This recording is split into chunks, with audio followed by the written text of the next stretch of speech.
شيف ابو عمر البيت الدمشقي. طبعا اكيد سمعتوا بيه. المطعم ماله هذا، انا اعرف الناس يسوي اعلانات الشخص صاحب المطعم على مود يجيب زبائن اكثر، تمام؟ فهذا لا هذا يكش الزبائن وما يخلي احد يجي عليه. تخيل القعدة او الساعة الوحدة 250 دولار. وين؟ بتركيا. لك بابا انت شوف شيء غالي والدنيا صارت بالنار بتركيا.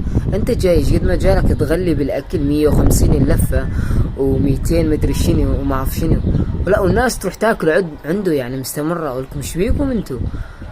لك ما هذا راح يشتري تركيا كامل يعني بالفلوس اللي دا يسويها الحركة. طبعا هي باي مطعم ما دا يصير، فاذا يقولكم دا يصير كذب في كذب هذا كذاب يعني، لانه حاليا هو دا يريد يصير ترند حتى الناس تحكي بيه، فهو ما نحكي عليه، فنحكي على المطعم او واللي الناس اللي جاي تاكل خطية.